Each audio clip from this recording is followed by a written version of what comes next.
বৌমা, বাসন্তী পোলাও বানাও, যেমন বলবো তেমন করবে, একদম মাপে বানাবে, যেন নষ্ট না হয়, লক্ষ্মী বলে কথা।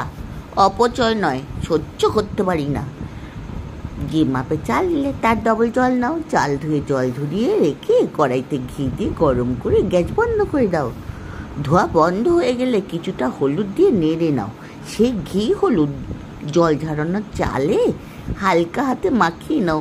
বেশি পাকামি করে যুদ্ধ করো না, কিন্তু চালগুলো ভেঙে যাবে। আদা কাঁচা লঙ্কা বেটে চালে মিশিয়ে রাখো কিছুক্ষণ। গ্যাস জ্বালিয়ে কড়াইতে ঘি দিয়ে লবঙ্গ, এলাচ, দারচিনি দিয়ে কাজু কিশমিশ দিয়ে নাড়াচাড়া করে রেখে নাও। আবার খেয়ে নিও না কাজু কিশমিশ।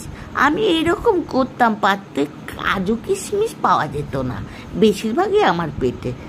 যা বলছিলাম শোনো, চালগুলো ঢেলে হালকাভাবে নাড়ো, বেশি তিরিং বিরিং করো না।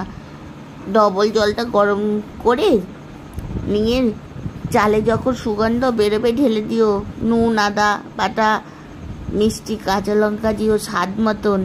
ঢেকে রেখো, ফুটে উঠলে গ্যাস লো করে দিও। মাঝে মাঝে ঢাকনা তুলে নেড়ে নিও।